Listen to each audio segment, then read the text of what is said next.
Alright, well, you're probably going to see me struggle quite a bit to get this thing apart. This is a very heavy amplifier. Not a huge fan of working on Ampegs.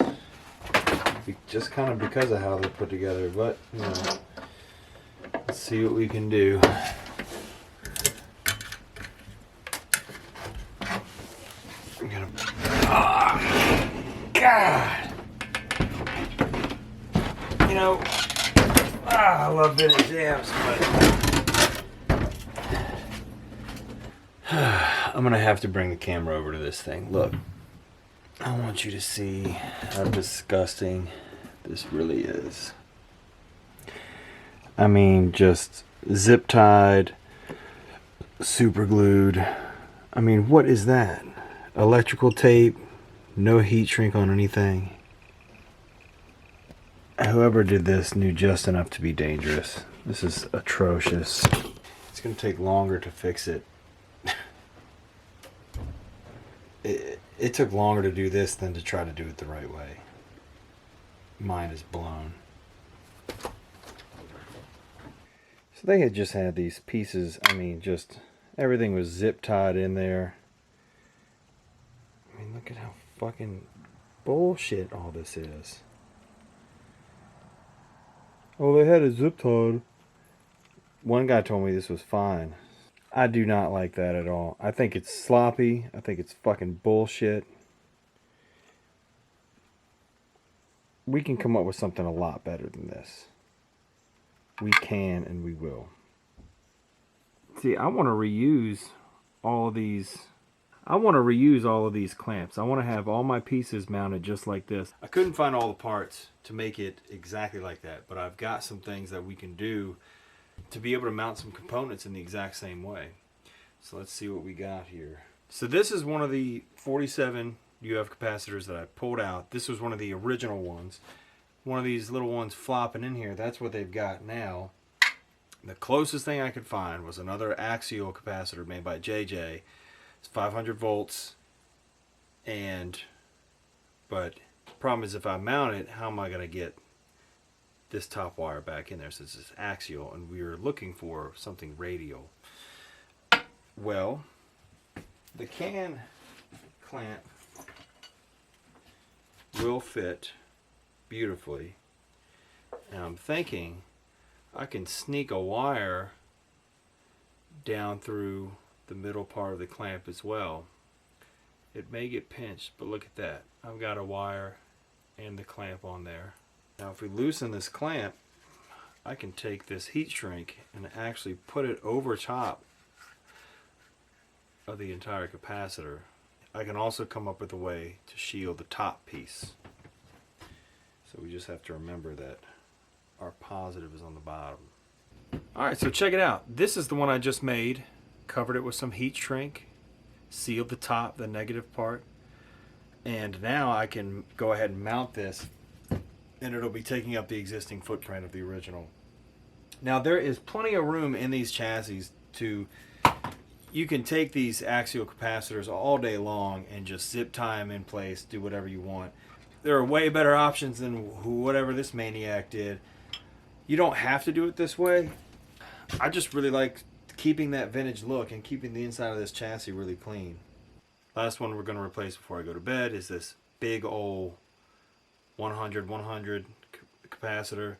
Now JJ makes another one pretty much the same size. This is another one that's super hard to find. It's 100 UF and 30 UF in the same cap. I think it's CE makes an exact replica of this cap, which is awesome. You can even find the little plates here that were originally on these amps as well, and this is just more like an insulator, so it's great. It fits perfectly around there. Sweet. But there is one more cap back here that I think we're gonna have trouble matching up. So let's get it out. Fucking bullshit. Fuck me, man. I tell you, man, the worst thing about working on one of these things is 100% the weight. The weight of these amps. It's so gargantuan, it's a pain to move. So I got to build something special just to hold it upside down in the first place. You can't manhandle it, and you can't flip it back and forth. You can't lean it on its side. You're going to end up taking a whole bunch of shit loose. So you're probably going to wind up with a bunch of cuts and scrapes and bruises. But this last cap is a big ass 100 UF 500 volt cap. And the last one, it's the closest to the power section. I don't think you're going to be able to find a big ass can cap like this with just a single 100 UF rating. You might, but what you can also do is take another 50-50 cap, it's the exact same size, and just run the two halves in parallel, thus giving you 100 UF. Son of a fucking piece of shit. Ass. So this original cap right here, it's just a 250 volt 100 UF cap. I couldn't find one that was 250 through my usual vendors, so I just got a 350 volt rated cap. You can go higher in the voltages all day. It's just going to wind up being a larger cap.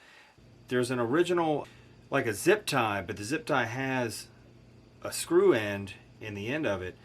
If you get a different size cap, it may not fit, and you're not going to loosen the thing up. Or you may, but it's a pain in the ass. So I ended up just cutting it. I had another zip tie. Let's see if you can see the detail on that.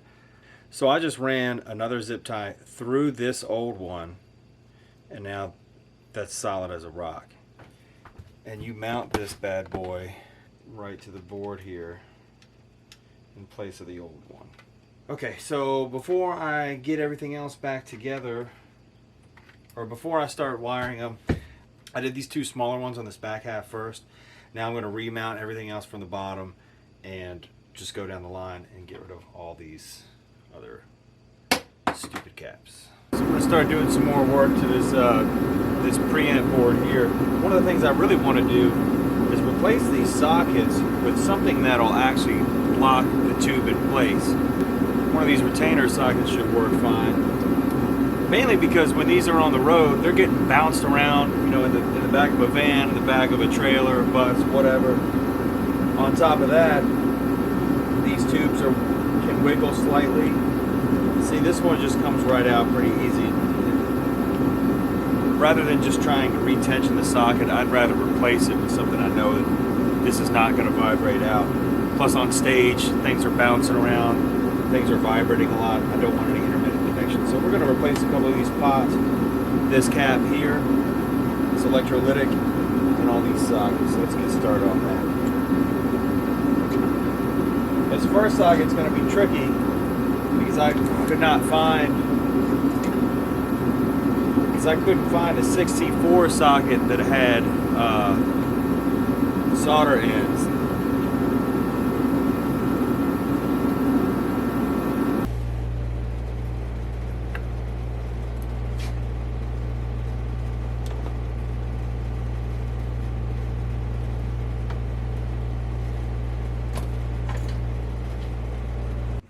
This is what an MTI era SVT looks like when it's recapped correctly.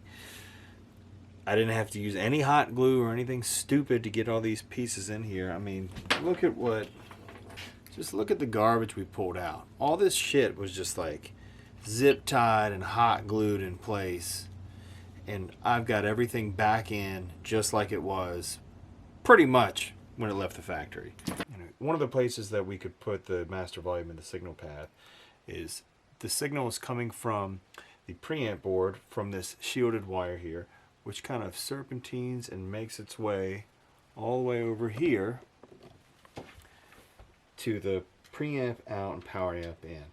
Yeah, we're just going to go ahead and delete one of the speaker jacks.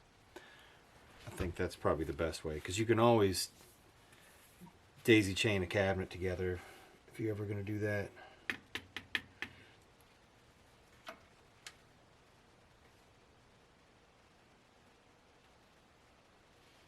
Alright, let's go ahead and fire this thing up and see what we got going on. This is always the most exciting part.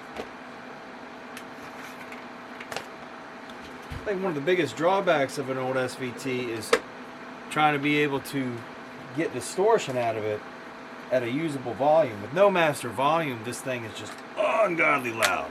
So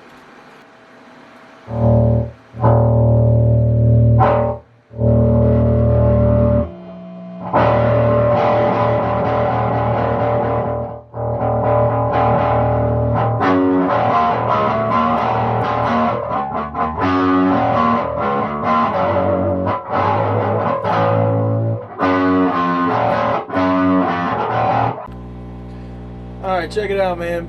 I'm actually biasing this thing as well. So I got you can find the original manuals for these amps online, which are pretty fucking cool, nostalgic and shit. This one's hard to read, but it says you need 0.072 volts DC between K1 and ground. Now they give you these cool little test points here so you can figure that out without having to get inside the amp and adjust it. So I've already gone in and adjusted this thing. It was about 100 millivolts, which a little high.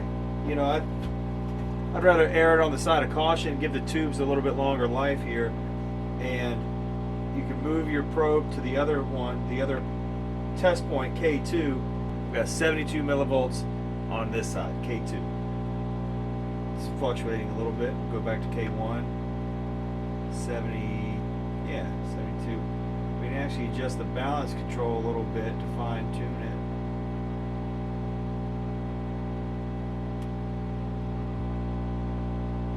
I don't know if you can see my meter here, but it's going, here we go, about 72, 73.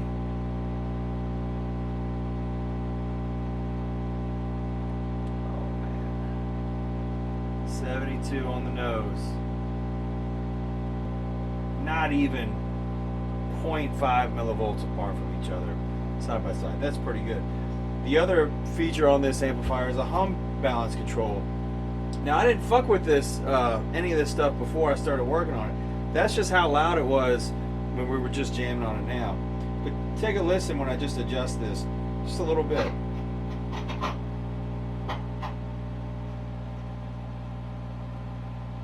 You can hear that hum just almost disappear. That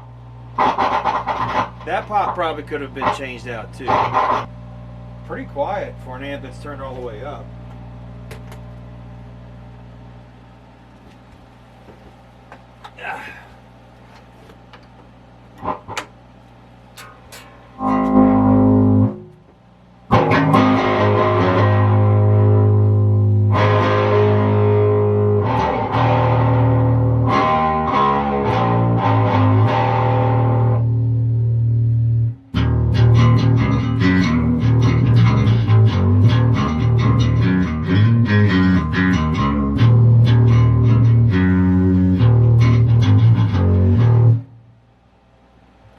That's dope. It's pretty quiet with that balance control adjusted. Alright, now we're biased up. Everything's in and working. I wired my master volume backwards, so I'm going to probably reverse that. Drops right back down to 72 and I'm not playing. So that's good. Yep, perfect. We're within a milliamp of each side. That's awesome. I've got a new respect for this amp now because it sounds way different with that master volume added. Now, it didn't change the tone, but now you can turn your preamp up as much as you want without affecting, you know, without distorting your power section. And some people like power tube distortion, and I get that, but I think too much phase inverter distortion is not pretty. It just squashes your tone. It squashes your sound. It gives you this like brittle high-end like sizzle. While a little bit's good, you can really, really control it with this. So even if you want it to be loud, you can just back off the master just a little bit, ease up on that phase inverter, and you've got a great tone. Like,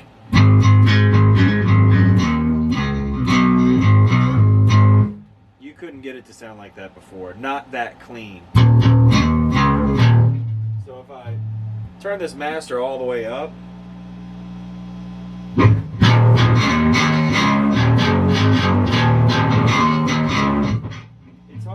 tell without, it's hard to tell without really being in the room.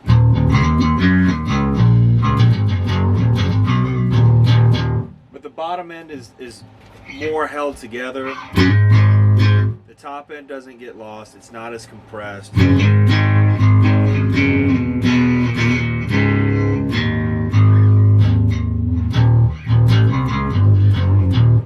if you want distortion, I mean, turn your gain up, turn your treble up, turn your mids up.